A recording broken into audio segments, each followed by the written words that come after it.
Welcome to Launch Code, a premier business podcast, starring Evan Hafer, Matt Best, and Jared Taylor. Welcome back to Launch Code. Today we conclude our three-part series with David Rutherford. We as human beings, we respond when people want to help us. We respond when we're helping others. I am still trying to figure out the science behind it. Shit, I've read enough friggin' psychology, but I'm reading a book called Positive Neuroscience right now that's teaching me about dopamine effects for when I go up and rub someone on their back and shit, right? How long it takes, what type of things are happening in their nerve endings in their arms and their skin, and how it can, all this shit. Don't share that info with Evan, please. I do that all the time. Dave, please tell him no. I do that all the time. Oh, dude. And so I'm like, what's your purpose on a person? It's great, awesome. You want to be a great leader. You want to be a great member of a team. What's your purpose with your people? Right. Man, you and Matt and JT and all the people that are here digging in, man, people walk in this building, they feel that. And it's not bullshit either. It's not, some contrived shit that they hired some consultant who, was at Cal Berkeley in the late 60s and taught, social, manipulation or whatever. Right. You guys are genuine about it. And that's why I believe you're having the success you're having, man, because you guys do that with the people who you work with and the people you touch. Yeah, I think that there's a lot of work to be done, and I'm agreeing, and I think, for us, and we talk about it so much, where, our value propositions are this, just, how do we make positive impact in people's lives? And granted, we can be negative. People, I can be negative, right? I can go through negative, positive, negative, kind of sporadically. But we talk about it all the time. This Instructor Earl video is actually my favorite, brother. My favorite. I promise you, you will have those UDT shorts. Yeah. You will have those UDT shorts this week, dude. But we talked about it. We're like, man, there's so much negative shit going on.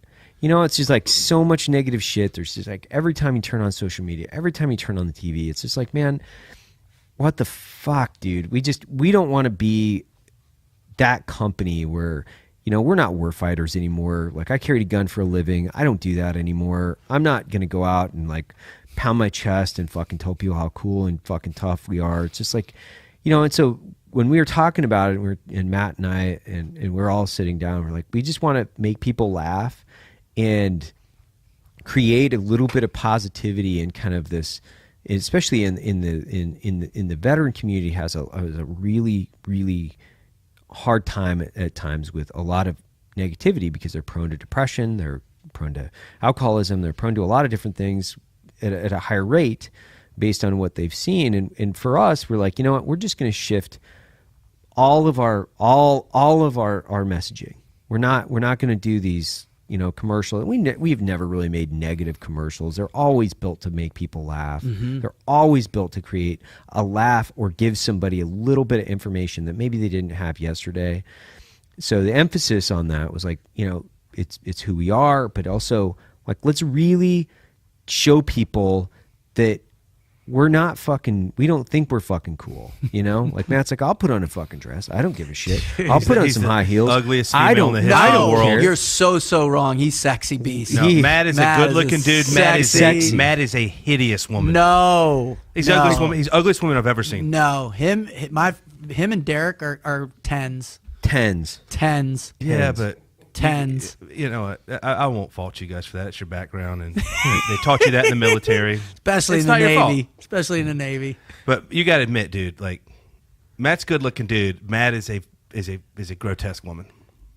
I think that he does not fit the standard profile of an attractive woman. But yes. Here's one thing that's also true. Good answer. Here's one thing that's also true. Very good answer. There is some dude on this planet that thinks that Matt Best is the hottest woman in the world. Statistically, there is more than one. Way more thousands. than one. Think thousands. That is a healthy snack right there. What would I do to be with that woman? Healthy snack. Thousands. And the other questions that I really wanted to talk to you about, one is that kids, because obviously, like you've done a ton of stuff with kids, and you have kids, you know. So would you look into the abyss of fear outside of your kids? Because I think that we can both say that that's my biggest fear in life. Like, it trumps anything and everything. Like, my and biggest it's really worry, subjective too. my biggest worry, my biggest fear outside of my kids. If I take those any fear related issues related to my kids and my family, what do you fear? What are you dealing with right now? Oh, that's such an amazing question. It really is. I mean, you know, and you hear people say, "Oh, that's such a great question." Well, that's the big question, right? Because if I don't address these things, how am I going to answer the real ones? Who am I and why am I here? My biggest fear outside is that I struggle sometimes with allowing the genuine nature of my faith to really come through in my messaging, because I'm so petrified that if I start really, you know, talking about what it's done for me, how it's got me through, that people are just gonna the garage doors is gonna go bam, right? And they're like, all right, Rut, we liked you when you were Captain Positive, but you didn't talk about karate or any of that stuff, right? You know, all right. So, you know, that's a big thing, and you know, I've been called out on it recently a bunch too.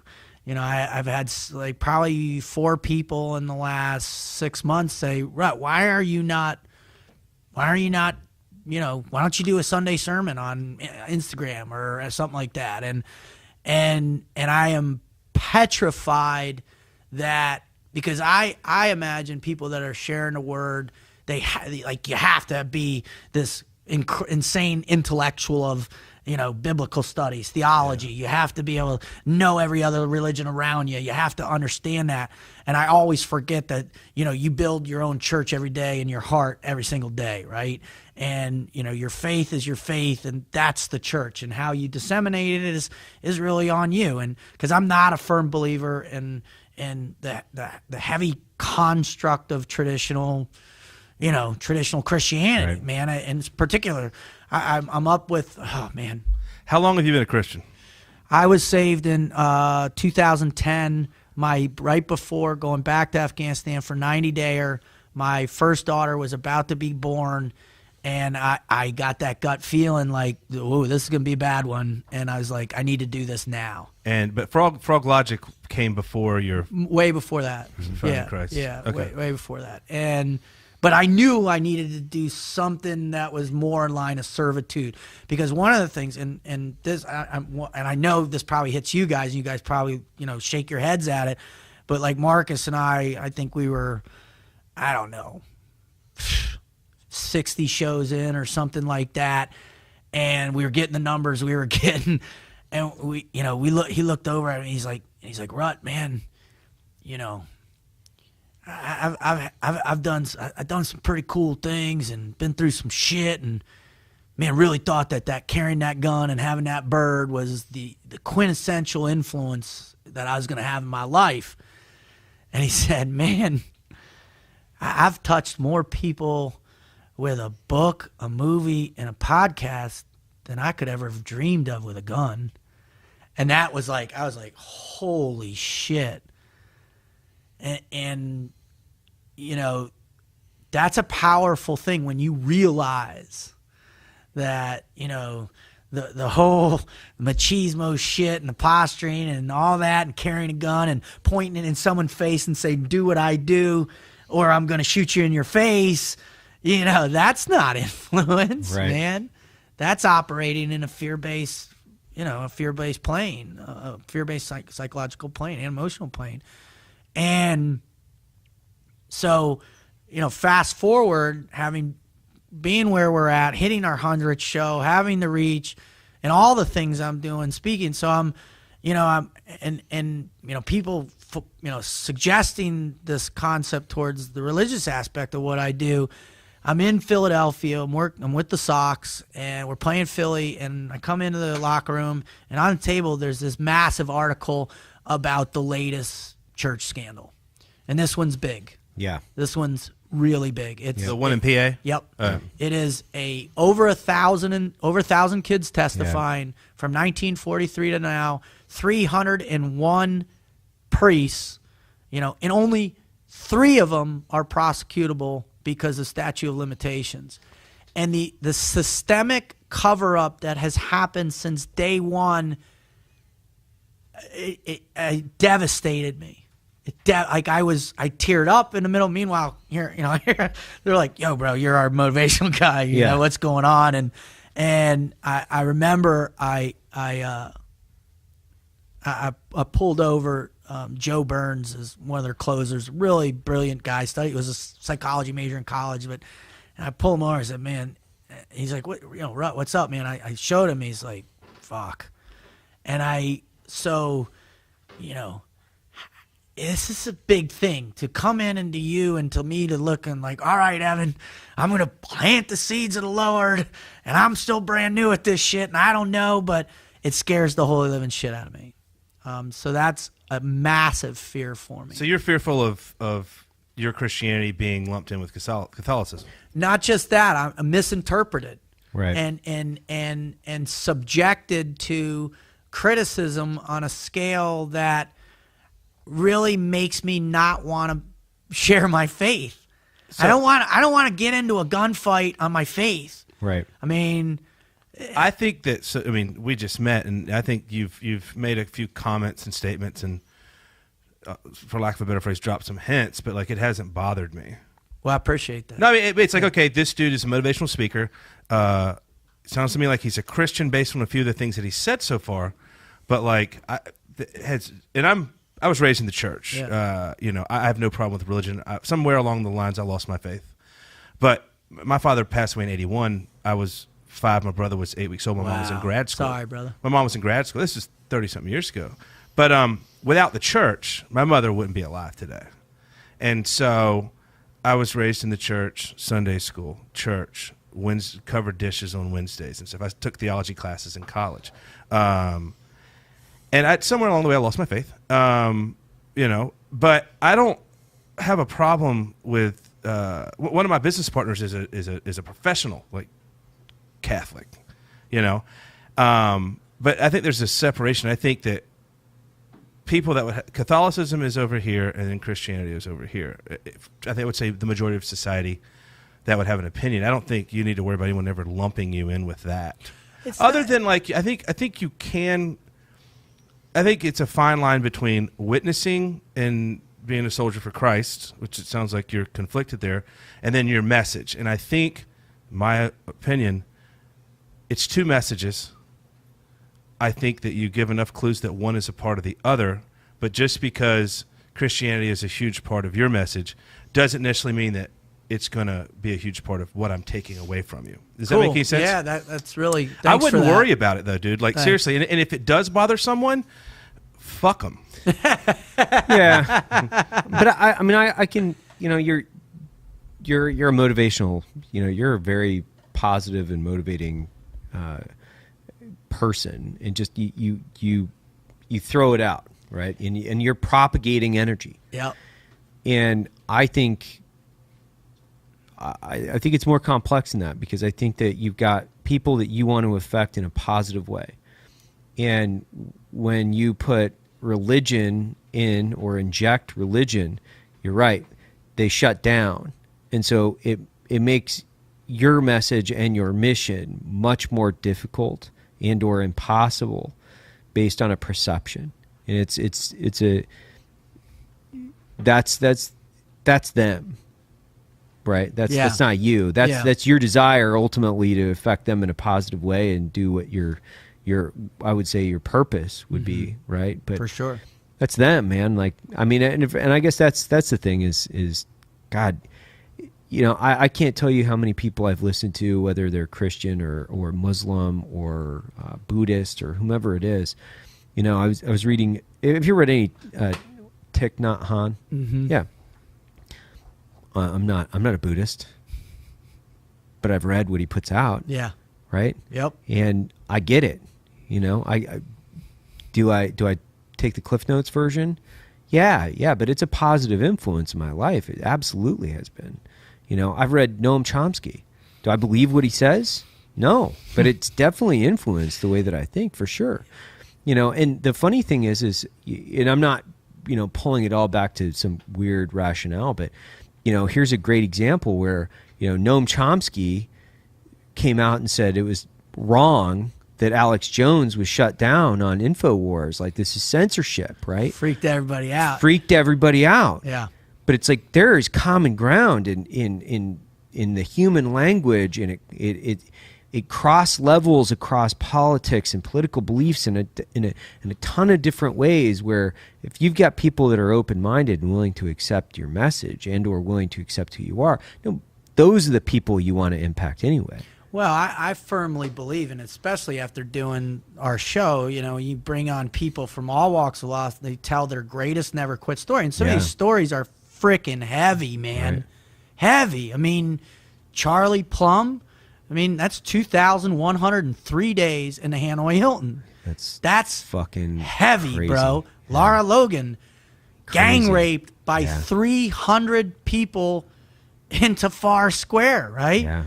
We just had to do a guy on Kwame Ananju, 27 years incarcerated wrongfully on the coerced testimony of a 12-year-old boy that the cop said, if you don't testify like you saw these three boys shoot that dude, we're going to send your mom to jail. And they spent the first 3 years on death row as a 17, 18, and 19-year-old kids.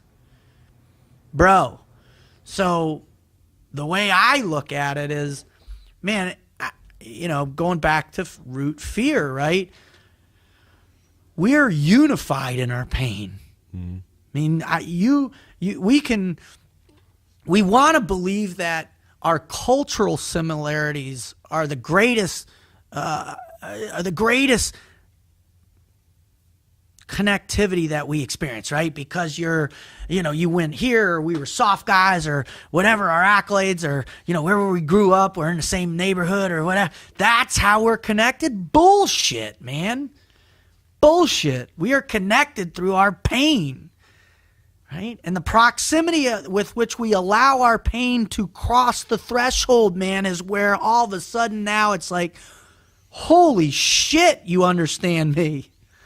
Yeah, and it doesn't matter.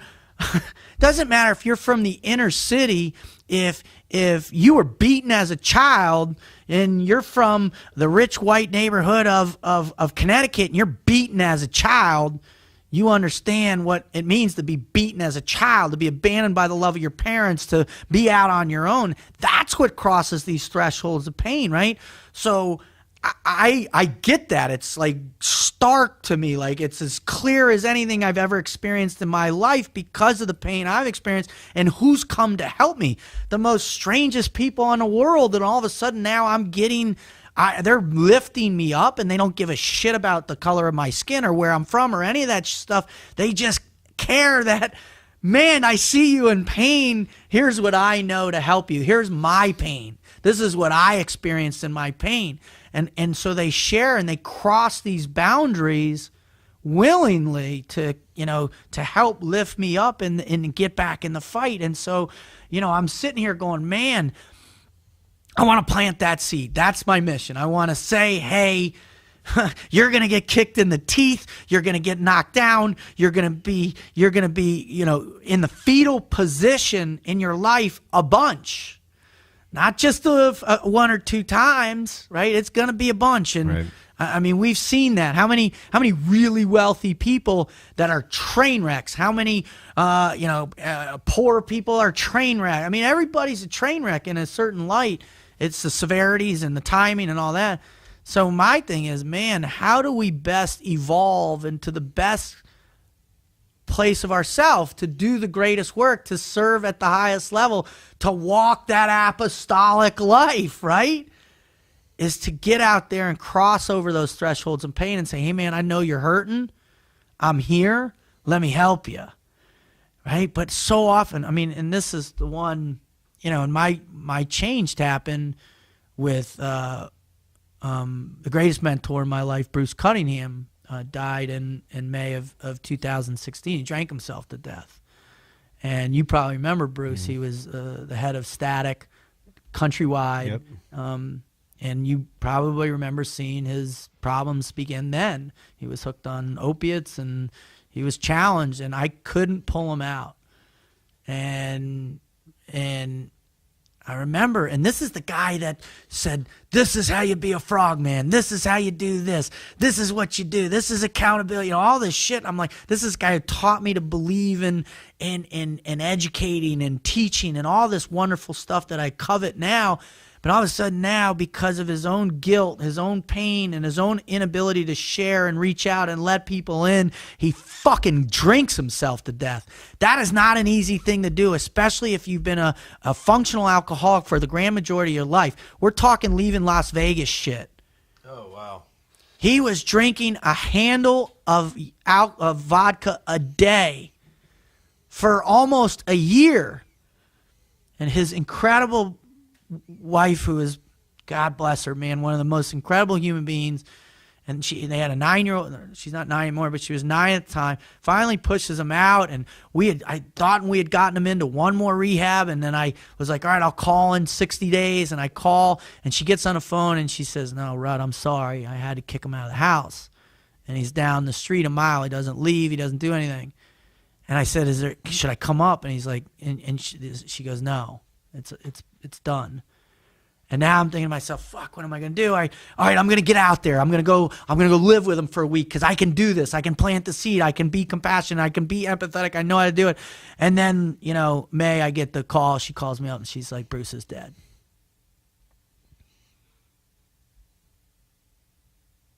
Fuck, I guess all that hardcore, I'm a tough guy, Navy SEAL, gritted out, bottle up your fears and pain and all that and don't share it and just charge on. I guess that shit didn't work in this situation. And why wasn't I able to figure out how to get through to him? Why couldn't I help him see his pain? Why couldn't I help him, relate in his pain? Why couldn't I help him just get through a stage, find him a place? And it changed me. Because I came to realize, man, we are all in pain. All of us.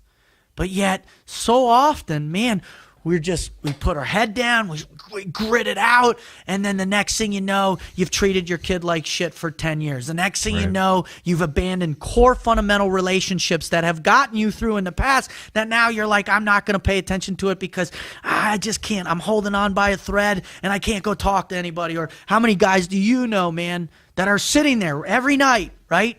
Pop the 8 pills, right? They drink that half a bottle of Crown. They got the Glock out. They're sitting there. They're staring at it. They're, and they're like, fuck, I suck. Nobody gives a shit about the 400 missions I did. Nobody gives a shit about the Silver Star, the 4, and I can't handle it, but I can't tell anybody because nobody gives a shit. Nobody's going to care. Fuck, what the fuck is going on? And we're so preconditioned now because we don't want to share our pain with one another because somehow we don't want to be judged. Don't want to be judged. Yeah. Judgment. Don't want to be judged. Judgment. Yeah. It's interesting that, so I was in a 7-year relationship with an amazing, wonderful person. And, 3 weeks ago, proposed on a Saturday morning. And she said, are you serious? I said, yeah. It's been 7 years. She goes, oh my God, I wasn't prepared for this. Oh my God, I'm freaked her out. Didn't say no, didn't say yes. And then we went up to Whistler for my birthday, which is a horrible place. Don't ever go to Whistler. Lines for everything. And we're driving back. And, we were talking, running through positives, negatives, all that stuff. And I thought we were at a 90% was all amazing. 10% was, nothing's perfect. And I sent Logan a text, and I was like, hey, man.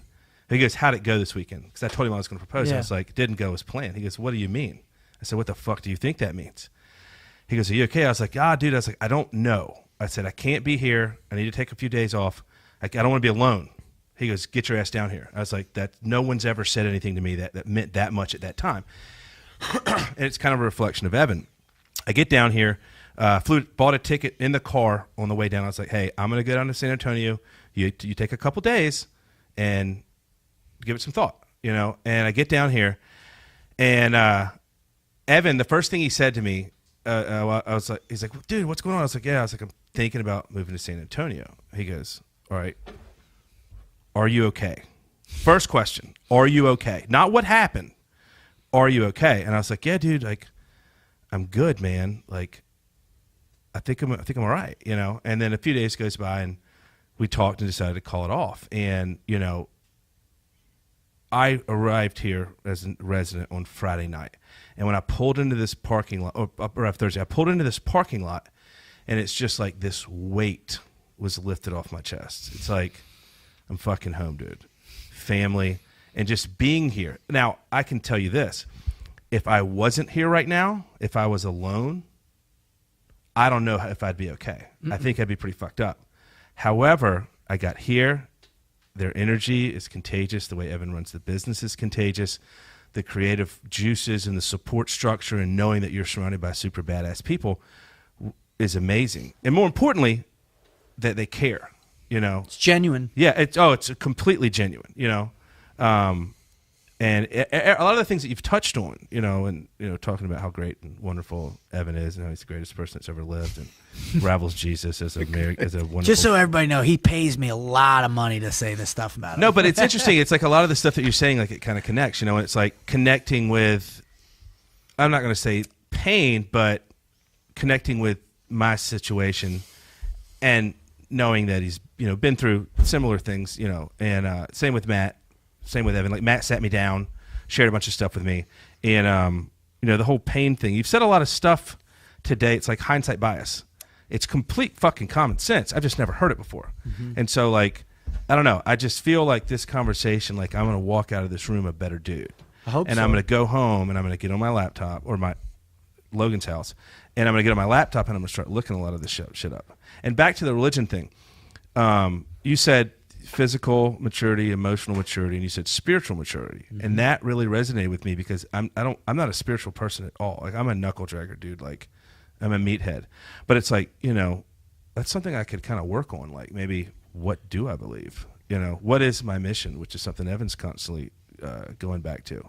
So I feel like I'm pretty fired up. I was fired up before I walked in the room, dude. I'm really fired up now. Good.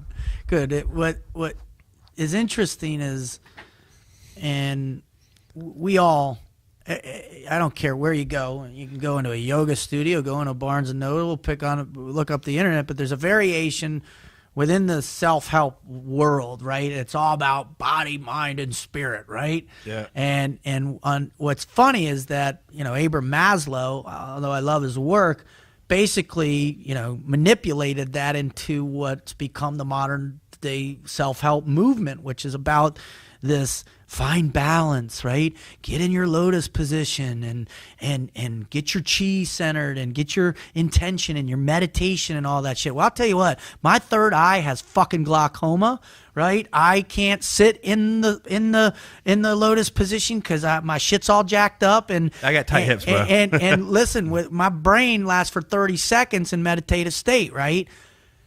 Right. So that concept of balance, I think we've misinterpreted, right? And we've, for millennia, you know, people have talked about the body, mind, and spirit and how it's all correlated and connected, right? You know, you get yourself physically dialed in and you be physically fit and all that. But people to estimate that somewhere there's this place where you just get to sit, right? Right? Is awesome. But it's a fucking myth, man. Because there's no such place in your life at any time where there isn't movement happening. I love how you talk about energy, right? And it's happening. You got the internal energies changing as you get older and change and develop mentally and all this shit. Then the external environment is throwing you on a roller coaster ride, and you're like this, you're going this. So, and then every time those shifts are happening, what? Those that pivot is rolling, and you're physical, then you get fat and you're out of shape, but you know, your faith is strong, and then you try and, all right, I got to get physically ready, and then you spend so much time in the CrossFit box that you become mentally, you know, dull, and then you've forgotten about your faith, and then, oh shit, I got to get back on, and that's it, man. It's that frenetic chasing of balance, which is perpetual. And the challenge is, I think for us, is to recognize what everybody's been talking about for a long time. Hey, this is really hard. It's not easy, right? But if you want to get to that place of enlightenment, salvation, sense of purpose, you can answer those questions. What's my meaning? All that shit, man, it's going to be painful. It's going to take time. But if you surround yourself with people that want to help you in that capacity, and then you return the favor with them, man, it makes the madness of it a hell of a lot more fun and rewarding. And the memories will be much more rewarding because no one remembers the stuff that was easy. You only remember the stuff that was hard. For sure. You know, greatest lessons you'll learn. Yeah. Mm-hmm. Yeah. It's like the soft mentality that, you've continued to hit on. And it's funny, over the last 4 years, right? I used to be like hyper ashamed of a bunch of shit, guys. We've talked about that. Yeah, man. You said you were hyper ashamed? We both were. Yeah, just I think that you're so self-conscious. I stayed in that profession longer than I should have, for a combination of reasons.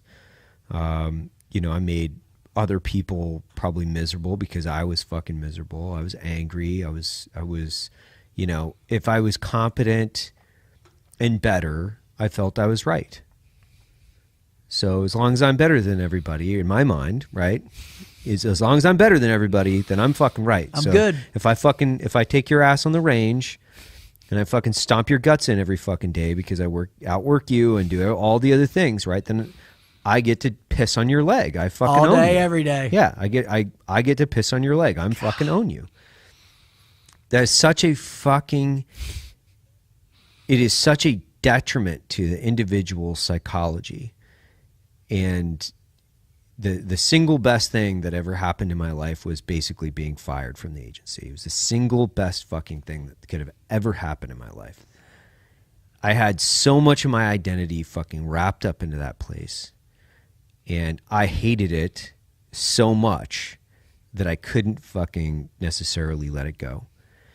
And I truly believe that I had ultimately forced that outcome through just bad behavior at the end of the day. Bad behavior, not in the malicious context, but just bad behavior in the sense of you were angry. I was angry. Yeah, But Really angry. like that happens all the time. Lots of people do that. For sure. But where I think a lot of guys from our backgrounds or the military backgrounds, they're afraid, so they get a lot of fear, and they start building walls and giant walls and moats and fucking putting 50 cals in and all kinds of fucking crazy ass shit. Pesco maze. Yeah. And I think some of the best things you can do is be vulnerable, and not only be vulnerable, but ask people for help. Nobody's perfect, and obviously, there's literally nobody on the planet that I know of that's perfect, but there are people that you can look at, and Kyle and I actually talked about this, like wise men. And the thing I think that I truly admire about you, and there's only a few of these other people that I know in my life where I'm like, man, I just want to fucking listen and just like ring it up, because what you're talking about is a guy that's been on a walk for a long time of introspection, and had seen very low lows and some fucking high highs, and ultimately you put yourself in pressure and fucking ground yourself down, and then brought yourself back up. But you're into the process. And wise men, for me, if I do anything in my life, I just want to be a good man. I don't think I'll ever achieve wisdom, but I just want to be a good man. My family, my daughters, if anything were to say anything about me in my life, the people that I care the most about them saying I was a good father would mean more than anything else in my life, hands down. For sure. And so my business, and when we're putting all these things into perspective, it's like, what's my mission? right? What's my objective?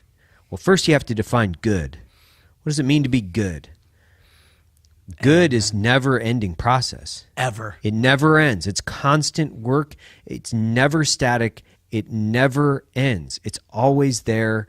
It's always a challenge. It's always a challenge because I've done it too. Fucking knife hand to a 4-year-old girl, like, hey, what, like, what? Dial it back in, like, geez, my wife has said it to me a couple times. She's like, dude, you're not raising a Green Beret. She's 4, like, like, you got to step it back a little bit. And I think even as an individual, as a community, because we touched on that, where how do you impact your community? How do you impact the people around you? Well, first you have to impact yourself. And that individual has had to have gone through some fucking pain. More importantly, they had to have learned from the fucking pain. Yeah. Some truth. Yeah. And I think, we're on this fucking path, man, they've got to tune in. Like, and I hate to say it like that, but you got to tune in. You got to tune out all the bullshit like you were talking about earlier.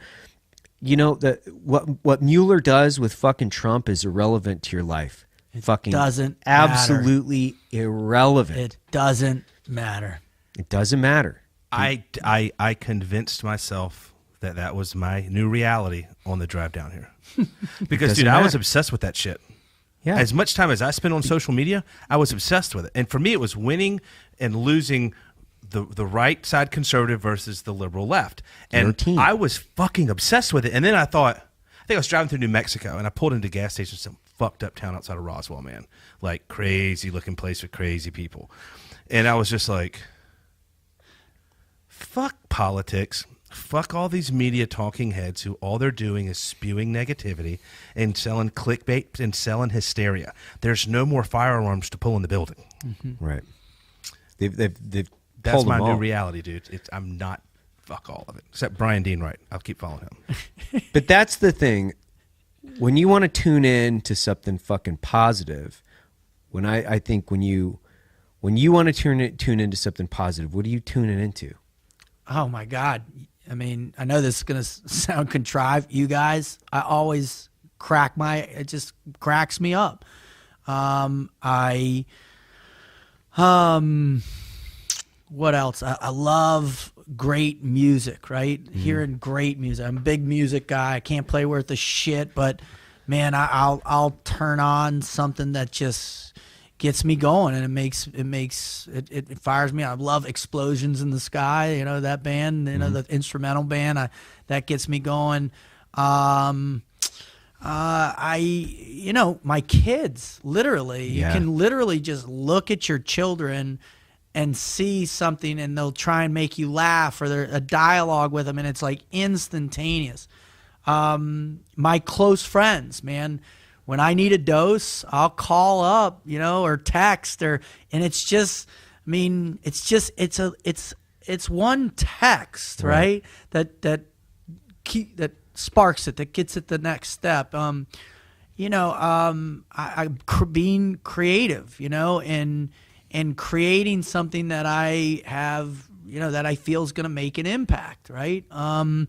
This new person in my life is, I don't, when you have your concept of love, or your definition of love shattered into a million slivers, right? Absolutely. Slivers. I mean, thought I had it figured out. Yeah, not like puzzle pieces, like, I'll put this back together, but slivers, shards of, this glass that rips right through you.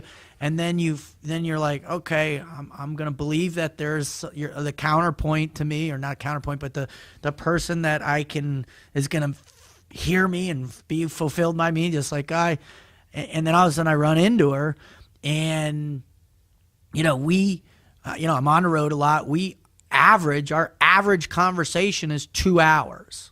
Now everybody likes to say to me, dude, you're in the honeymoon phase, but it's gonna suck in like 5 minutes. It's gonna suck. You're gonna hate it. You're gonna you can't wait to get away. I'm like, negative, brother. I've done all that shit. I've been around the world. I've had, I've been in 5 serious. I've done it all, bro. No, I want to talk to this person. I feel fulfilled. I feel abundant in how she fulfills my soul and I fulfill hers, right? I get on the phone with the people I know are my friends and they fulfill me and I try and fulfill them. And that abundance, man, is remarkable. The challenge, I think, on a broad spectrum, and to get people to believe in this, you always got to anchor it on something tangible, right? Right. That's all theoretical. It's a bunch of fucking motivational mambo jumbo rut. That's Tony Robbins jumping in the air shit. I don't buy it for a second, right? Okay, that's not what I'm saying.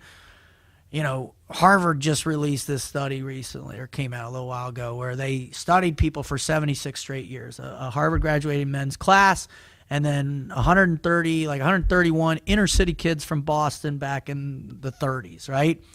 And every year, twice a year, they sent them questionnaires. And it's the longest running sociological study in the history of man. And they had 4 curators over all that 76 years. And so they compiled all this, and everything from guys being immensely successful to dying of overdoses to going to jail to, average life, everything you can think about. And at the end of the day, when they compiled, the real meaning of life to these people they said it was one thing: relationships. And I, especially after the last 2 years, now really firmly believe that the relationships that I want to invest in, the relationships that I'm helping people discover, the relationships I'm trying to cultivate with my children, or the long-term relationships, they mean more to me than everything. I don't give a shit if I become 20 million downloads a month on the podcast. I don't give a shit if I'm in front of 25,000 people in an arena. I really don't. It's about one soul at a time, and the real souls that matter are the people that actually genuinely love me for me, my faults, my sins, my craziness, my manicness, my whatever state I'm in. They're going to love me regardless. And so I'm going to make a serious, focused investment in those people forever. Forever. Regardless. And I'm not going to judge them. Right? I'm not going to judge them. Even if they blow me off, or they can't be busy, or whatever, or they say something that, I'm not going to do that anymore. I'm not, because the presence that they have in my life is what life is about. Irreplaceable.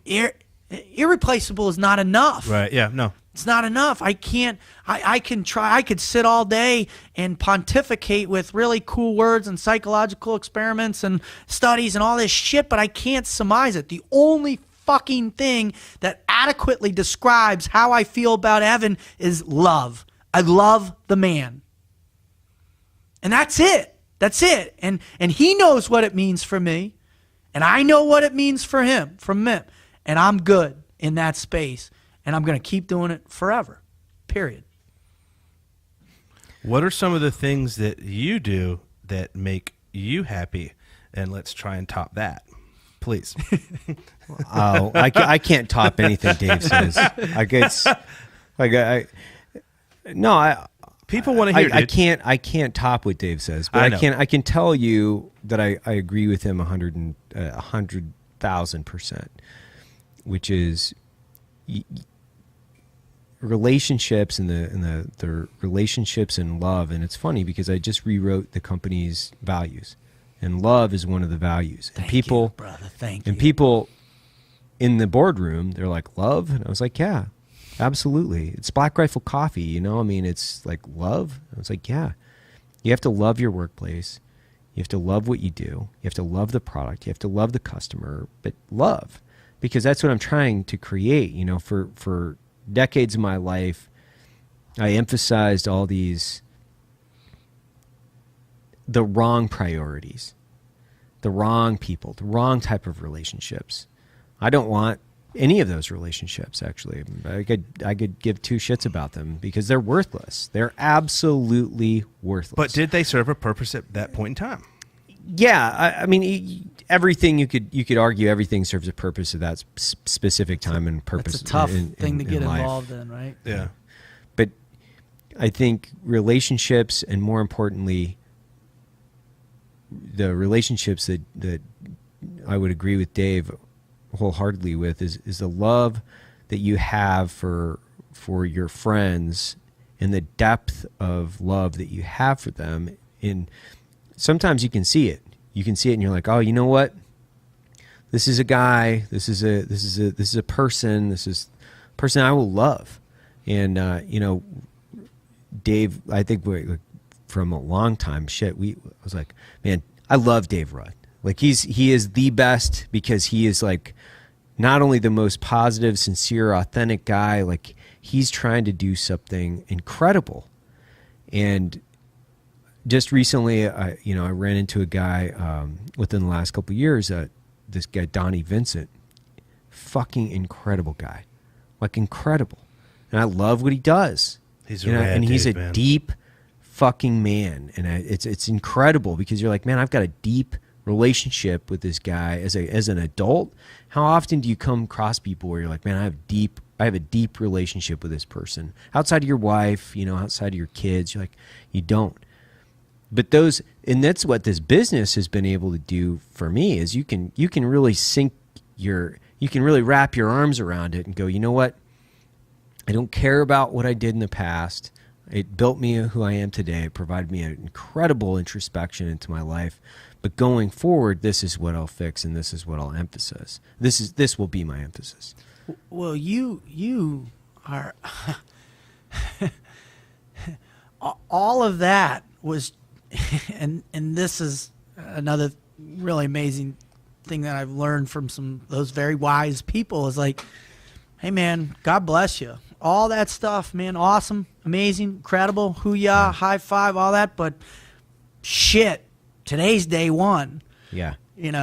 And you have now no excuses. And you know what? You've worked your ass off, to create this, and I know you, brother. It ain't to reap the reward of the financial gain. It's to make the impact on that next level schedule. And man, I remember dudes were like, oh, fucking Evan, man, he's a dreamer. That dude he's got some more harebrained cockamamie ideas than any motherfucker I've ever met in my whole life. And I was like, dude, isn't it awesome? And they're like, what? No, he's an idiot, I mean, that shit, nobody's going to make that happen. And I was like, bro, why would you say that, man? It's awesome, man. It makes me want to come up with 5 or 10 more harebrained cockamamie ideas. And dreaming's free, man. It doesn't cost not anything to a dream. single dime. Nor does loving and supporting another human being. If you get rid of your ego, your judgment, your own guilt, your own fear, if I put that shit in the back and just say, God bless you, bro, charge on, and that's it, man. And I remember one of the biggest conversations we ever had. When I was out on the set. You were off set one day, but you called me, and I was in my car, and we had an 2-hour conversation in that, and you talked about that cataclysmic shift in your focus about the value, the relative value of your past in the moment being a detriment to the possibility of your future. And you were letting it go.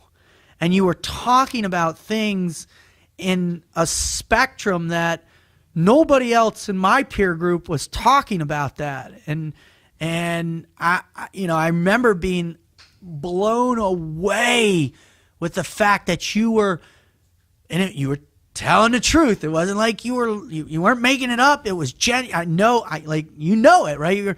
When people are trying to force things in a way that it's not genuine, right?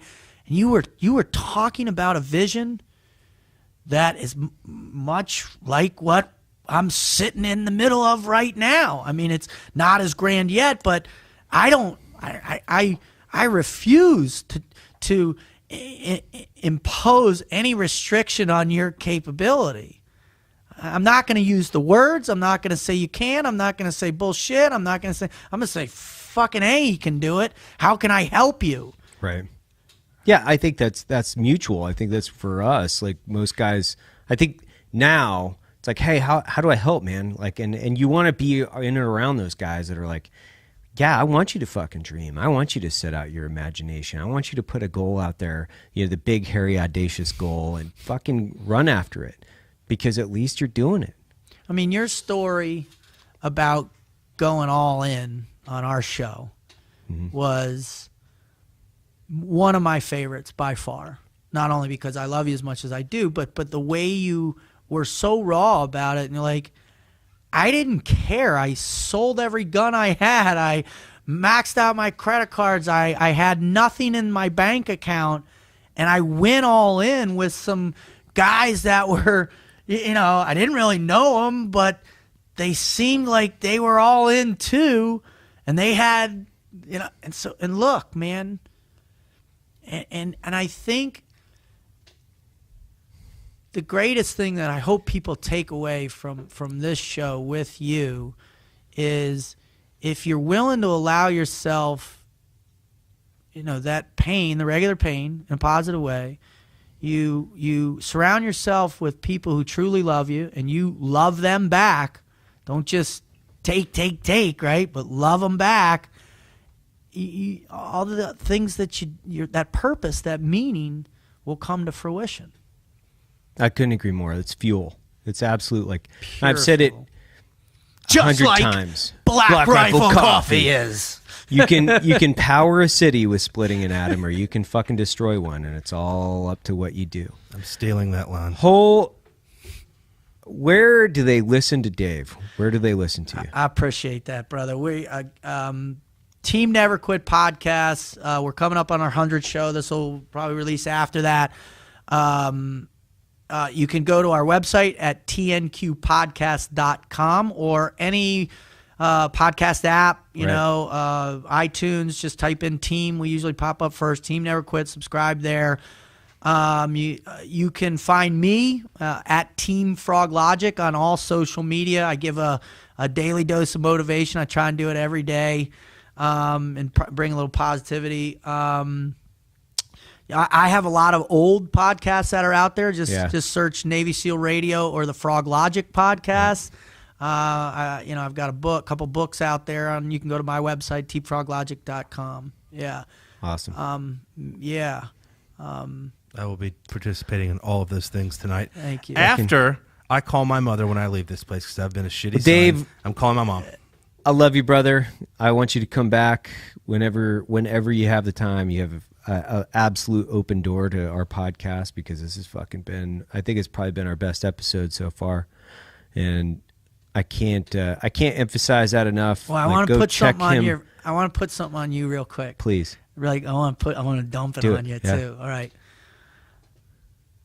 Since day one, you've been talking about a vision, and I know the wrong thing for me to do, in particular your wife is probably going to smack me the first time she meets me. Your daughter's going to be upset with me in a certain component later on, much down the road. But I want you to work harder, and I want you to keep doing this, and I'm really doing it in a bigger way. And I want you to bring that core root of who you are, who Matt is, who everybody, all the incredible people, bring it to the people out there. Give it to them, serve them, and do it as big as you possibly can do it, Evan, because you are going to create a shift, not only in the business world, for sure. You'll be able to take the Pepsi challenge against all those cats out there doing it on the macro level, because man, you've been there, you've done it, you know the truth. But I want you to push it bigger and bigger. But it's the people. You guys are the bright light. And I was telling Dave this in the other room when I was getting a cup of BlackRifle coffee before the show. You guys are the beacon for giving the rest of us hope that we don't have to be pigeonholed to be veterans. We don't have to be pigeonholed to be a former life, a former identity. And we don't have to stay there. We can recreate ourselves into a new identity that has bigger meaning than anything we could ever fathom. So I want you to just push harder, brother. Well, I'll try. How do you say no to that? You can't really say no. I'm ready to say, I'll try right now. I'm ready to try. Awesome. Fuck, man. Awesome you. show, brother. I love you too, tons. man. Unbelievable. I do. Unbelievable, man. All right.